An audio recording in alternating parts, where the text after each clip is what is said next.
I'm going to give you permission to record the share. Yeah. Okay. I've recorded. Okay, you record. All right, the first thing I want to do is share my screen.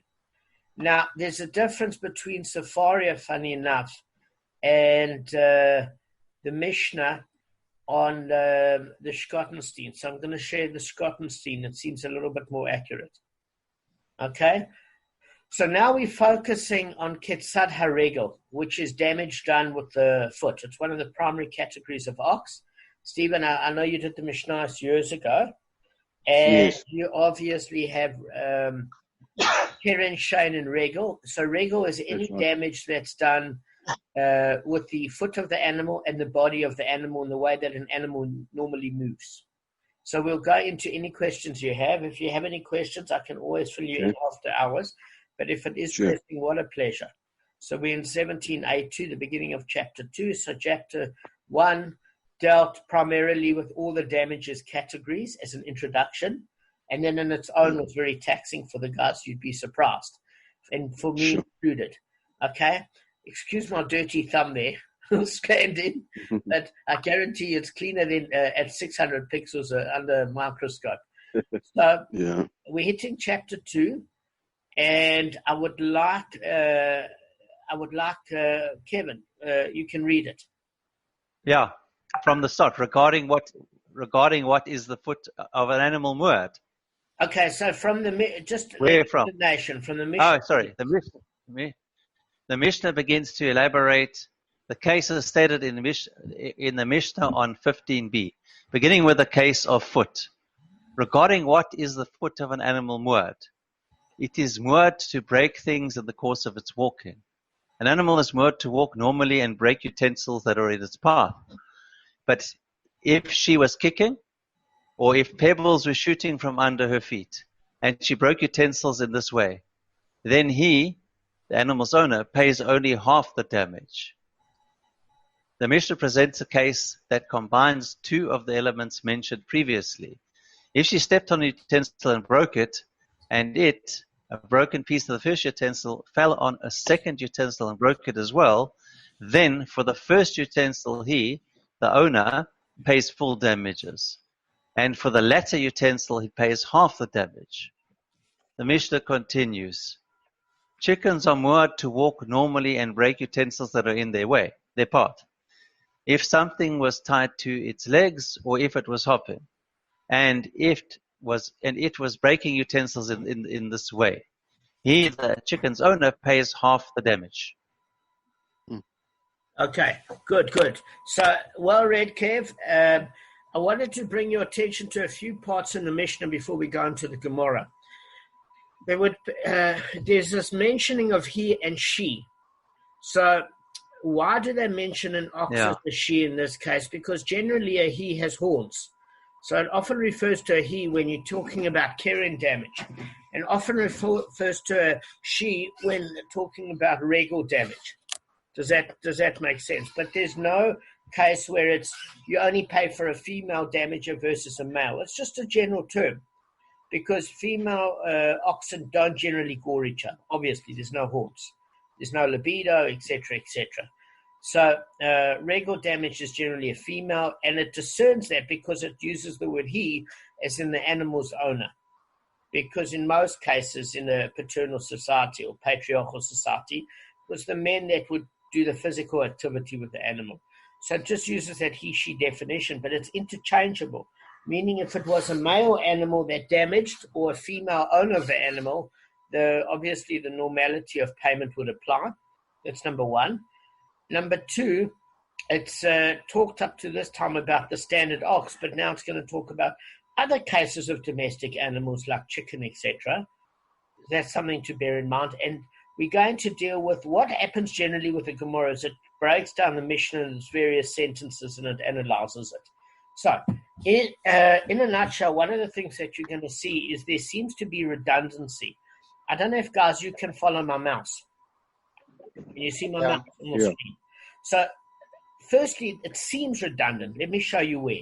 It says, regarding what is the foot of an animal muad. It is muad to break things in the course of its walking. That makes sense. says an animal is muad to walk normally and break utensils that are in its path. So one of the things that the Gemara is going to address is why the apparent redundancy. Nothing in the Mishnah is redundant. But it appears when you say it's muad to break things in the course of its walking, and an animal is muad to walk normally and break utensils that are in its path, that in itself seems repetitive. Can you see? Seems like the same statement said twice. Guys, there's a bit of background noise. I'm not sure what it is. So what's a muad, eh? Oh, good question. So we're going to deal with this issue of what actually muad is. And Stephen's asking a good question because there's two different definitions of muad. Can anybody tell us what the two different definitions of muad are? Guys? The one is the habitual. It's classified as a muad after goring 3 times. That is classified. The second one, I don't know what the second one is. Okay, Stephen, your finger's over the screen, so I'm back to you. No, it's fine. It's just Zoom with the camera is different to Zoom on a computer, so we just want to see you. So to answer your question, Kevin said it perfectly well. So the one definition of muad that we learn is an animal that's forewarned. So when the animal owner is actually forewarned, it means its nature is to gore or damage habitually. Mm-hmm. So it has to occur more than 3 times for it to go from a tame animal to a muad animal. Your second definition of a muad animal is as follows. It's an animal that is by nature muad. So, for example, wild animals that have been domesticated, and we dealt with this on chapter 15b, guys, are lions or other animals that are domesticated, but their nature is more wild. And in other words, their default position is wild, and then they can possibly be domesticated if from a baby they're reared with the family, etc. So muad is either naturally muad as a default position or becomes muad by its aggressive nature. Those are the two definitions. And Stephen, one other thing that you've got to bear in mind is that a muad animal, you pay full damages. A tame animal, you pay half damages from the gufa of the animal. Now, what do we mean by the gufa of the animal? Is that when you're paying from cash or choice property, it's expensive because you're paying the full value of the damage. When you're paying with two leniencies, tam, which is half payment, because you're given a leniency for the first 3 times, or the second leniency over and above that is from the gufa of the damaging animal, not the animal that's been attacked, but the animal that actually does the attacking, is that if that attacking animal is not the full weight of the damage, you get a second leniency there. I'm going to give you one example and then we're going to move on and I can help you privately. So what we're saying is as follows. You've got an ox that is a puny little thing. It's worth 80 zuz. And it goes and gores an ox that's worth 300 zuz and it pales it in the heart and in a vital organ, and that animal dies. Now, ordinarily, if that's a muad or a forewarned ox, you pay the full 300 zuz. In this particular case, this animal hadn't done it more than 3 times. It just called it a first offense here in this example. And in that case, you pay you pay half damages. So then you owe 150 zuz instead of the 300 zuz. But we say the animal that attacked this big ox was actually a puny little animal, but aggressive. So it was worth 80 zuz. So instead of paying 150 zuz, which is the half damages on the 300 zuz owes, you actually only pay 80 zuz because the attacking animal is only worth 80 zuz. Does that make sense? So there's 2 leniencies. You'll get used to the concepts. Now we deal with animals from 15b, the Mishnah, that are muad from inception. Meaning, rego, there are different damages. So the only one whose nature becomes muad, as we discussed, is Kevin. So as Kevin quite rightly said. So it starts off as tame, and it becomes muad, and Keren damage is an ox that intends to damage or kill. That's one primary category of ox. One primary category of ox, which is in a different category, is called regel, which is damage that's done in its natural walking with the foot and its body, etc., whatever it does through its natural movement, that is regal damage. And whatever it does an ox through its physical gratification, like urinating and soiling fruits, or satisfying an itch, or eating, that's known as shein damage. Shein from the word tooth, which means it gets physical gratification. So any of the normative operating principles where the animal gets physical gratification, that would form under the category of shein. Shein is the primary category, which means tooth, to eat, and any other form of physical gratification goes under shein. I will send you a chart, but just for the guys or people listening to chapter 2 on YouTube for the first time, and regal is the natural way that the animal moves. So a tam and a muad damage that Kevin was talking about is merely the behavior animal with regards to keren damage, where one animal attacks either another animal or another person. That is keren, and the default position is it's tam, it's tame, and then after 3 times it becomes muad. When we're talking about regal damage and shein damage, the animal is muad from inception. Why is it muad? Because an animal damages naturally when it moves, and an animal damages naturally when it eats and it consumes. So is everybody else aware why an animal, for example, shein or regal would be muad from the outset? Yes. Right. Because it's not a behavioral problem in the animal. It's a destructive problem based on the animal's natural behavior. So therefore, the default position there would be muad. So with that being said, we're going to analyze the Gemara coming up, and I'm going to show you how to break it down. Just as a matter of interest, when we deal with while we're dealing with the Schottenstein, because the Sefaria has a very, very different definition of what this means. And what I'm going to do is I'm going to share this on the screen for a second, and then just hang on one sec. It's important that you guys actually see that there is a difference. And I want, Gavin, do you have your glasses or do you not? Or would you prefer Marco to read? Do you have your glasses? Gavin, can you hear me? Gav. Damon, sorry. You should better hear me now. Sorry. Yeah, can you read from the screen? No, I haven't got my new glasses yet. I'm on my cell phone. Marco, can you read? Okay. The Mishnah in the previous chapter, 15b, teaches that the owner of an animal is always forewarned with regard to the category of trampling. The Mishnah elaborates. For what damage caused with the hoof is the animal being forewarned? It is deemed forewarned with regard to trampling objects and breaking them in the course of its walking. An animal is deemed forewarned with regard to walking in its typical manner, and by doing so, breaking objects as it proceeds. Right, that's the first part of the Mishnah. This is the second part. By contrast, if the animal was kicking while it was walking, or it transpired that pebbles were inadvertently propelled from under its feet, and those pebbles broke vessels, cases of that kind offer precisely the primary category of trampling. In both of these cases, the owner of the animal pays half the cost of the damage.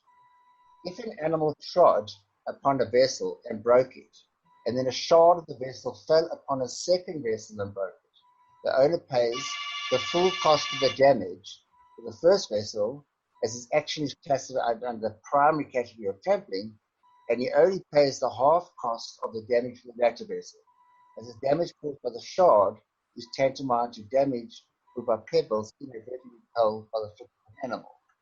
Excellent.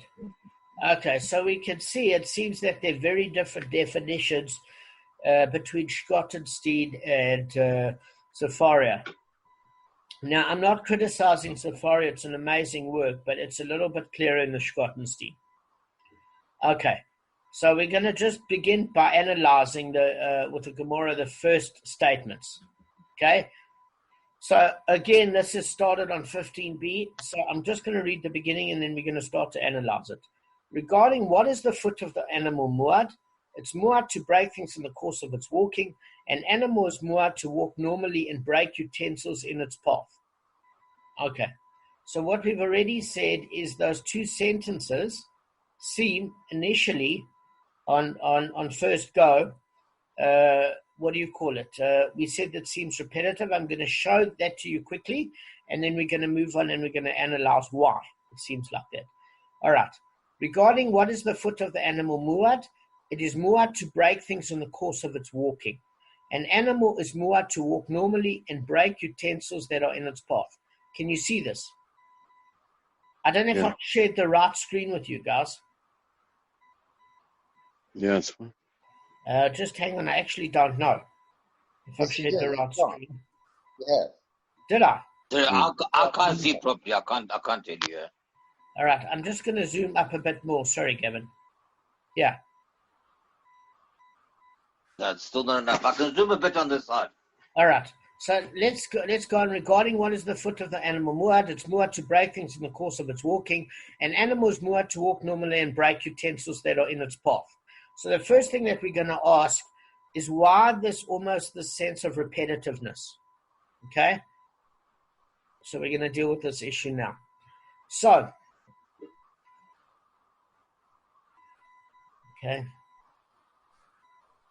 Fine, you've got the sentence. We're just going to move a second. Just hang on. All right. So, basically, one of the concepts that we got to learn quickly, Stephen, according to the Nimukai Yosef, is that it's normal for an animal to be oblivious to things that are in its path. Okay? So, in other words, you've got to assume that the default position is that an animal doesn't step away from things. It tramples on them and bumps into them. So in that way, the animal is prone to breaking anything that might be in its way. That's a classic case of regal. Guys, can I ask you a favor? I'm going to mute you all. Okay? And you can unmute yourselves if you've got any questions. Let's just quickly cover some ground. So, about Rashi deals with the case that it seems as though the question seems repetitive. So regarding what is the foot muad? So to break in the course of its walking, Tosfot explains that the entire first statement is a question. So what it says is as follows. You can't read it as a statement. You've basically got to read it according to Tosfot as a question. It says, how is the foot muad to break in the course of its walking? And the second statement, an animal is muad to walk normally and break, is the answer. So the first one is we want to know what makes it muad, and the second answer, when we say it's the normal way that an animal works, is coming to teach us that an animal can't be expected to step out the way. So accordingly, Tosfot needs to explain why the Gemara considers the second statement redundant. And there, basically, Rashi puts an answer that it's the way you group the sentences together. Okay? So according to Rashi, regarding what is the foot muad? To break things in the course of its walking. So what I'm going to do is I'm going to share the screen and show you how the sentence is broken up, because if I'm just explaining it according to Rashi and Tosfot, it's a bit difficult. Don't worry, guys. It's going to get a little easier. So let me show you how the sentence is going to be broken up. Can you follow my mouse at least? Can all of you see my mouse? It's going to help. Yeah, I can see it, mouse. Okay. The rest of you guys, yes or no? Anybody can't see my mouse? You can see it, Damon. Okay. Sorry, Michael. I can't see on your side what you can see of mine. That's why I'm checking. So according to the statement of Rashi, this is how it works. It says, regarding what is the foot of the animal muad? And the answer is it's muad to break things in the normal course of its walking. And Tosfot isn't happy with this. For him, the statement works like this. It's one sentence. Regarding what is the foot of the animal muad, it's muad to break things in the course of its walking. Then the second part, an animal is muad to walk normally and break utensils that are in its path. And in the second statement, as a repeat of the first, which is not a repeat, it says, but if she was kicking or pebbles were shooting from under her feet and she broke utensils in this way, then the animals only pays any half damage. So according to the second opinion, it's saying, right, the first is a case of regal, and the second is a case where it's mentioning tzoros. So if you remember the laws of tzoros, it's a law from Moshe at High Sinai, where the animal's force that it generated actually broke something. It wasn't direct contact between the animal and the vessel. It was a separate thing. So the one opinion is that the second statement is saying, hang on, there's a normal case of regal, and there's a special rule of regal where there's a half damage payment. So we're going to discuss it. So it's broken up in one of two ways. Okay? Then there is a discussion in terms of what we see here is an analysis that's slightly different. One of the analyses is as follows, let's look at the wording. When you say regarding what is the foot of an animal muad, it's talking about the foot as the av.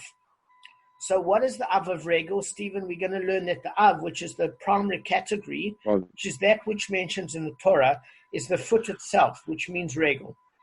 And then what we learn is the tordos. So the tordos are the subcategories, and the subcategories themselves create the same damage in the animal's natural movement. So we're saying that that part is muad to break things in the course of its walking. That's the first statement. And an animal is muad to walk normally and break utensils that are in its path. So what Tosfot is saying is something different. It's saying the av that's dealt with here, in other words, the way that an animal walks, is the case of the av, guys.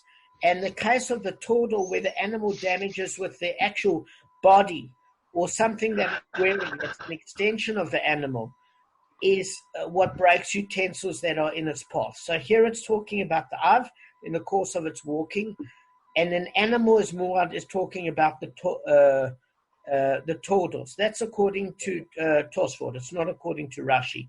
According to Rashi, it's a question and answer statement. Can you see the difference? Okay, Michael, what have I just said? Sorry to put you on the spot.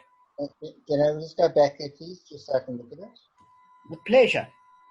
Okay. Now, I still really said it, so let me just look at the words second. All right, so according to Tosfot, I mean, I still really said it, and I can't remember. According to Tosfot, let's address Rashi first, because Rashi is the easiest. Ask me the question. I can tell you. Just ask me another way. All right. Ask me another way. I'll tell you the answer. I can't remember what Tosfot said. Not a problem. Before we do Tosfot, guys, Rashi is always beshat. In other words, Rashi is very deep, but he explains things in the most simple manner.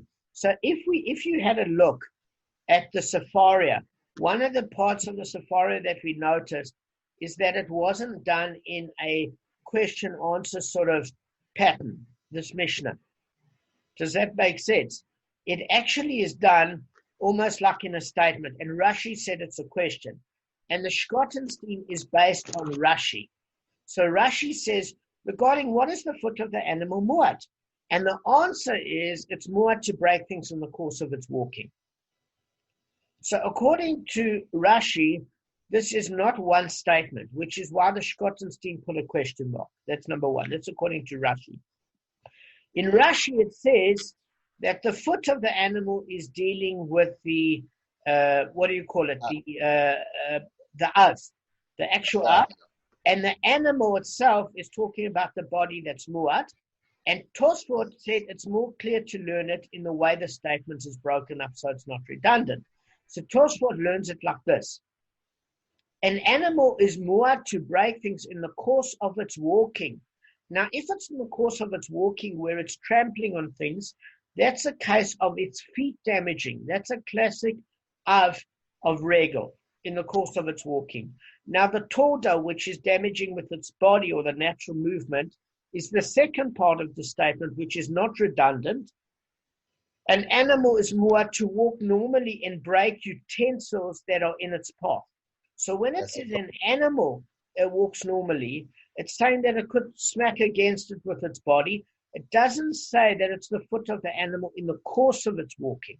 It's not regel. So both Tosfot and Rashi are actually agreeing that the first part of the Mishnah is talking about the Av of the regel, and the second part is talking about the Tordot, the feet.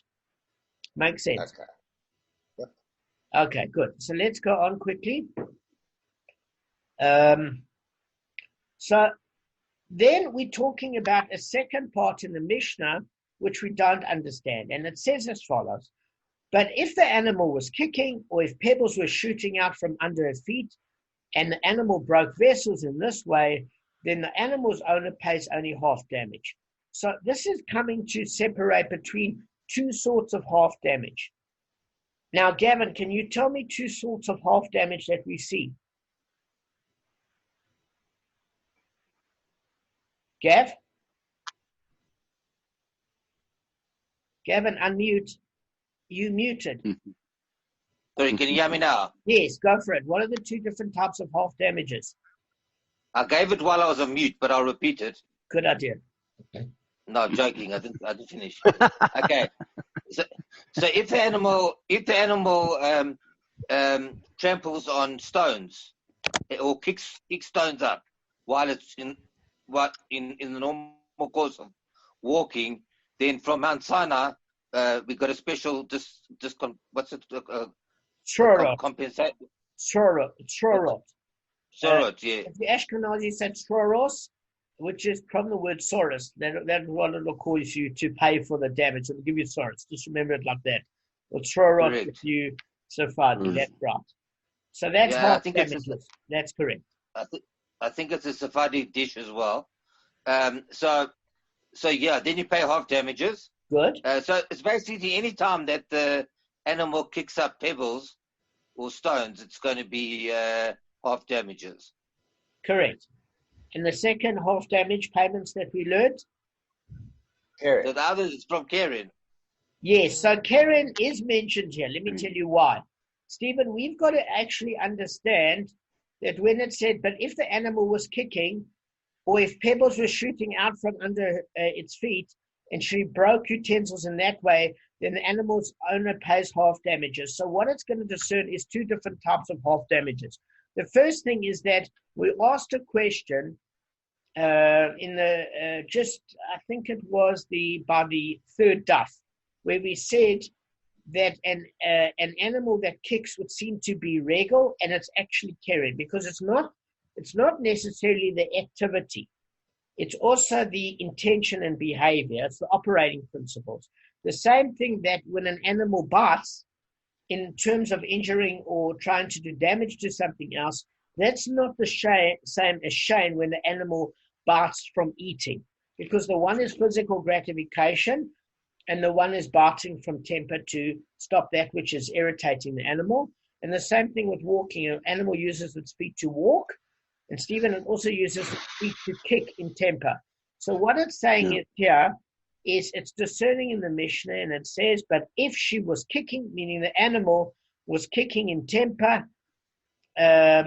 or if pebbles were shooting from under her foot, shroros, then the owner of and it broke utensils in that way, the owner of the animal pays half damage. So it's mentioning here a case of shroros and keren.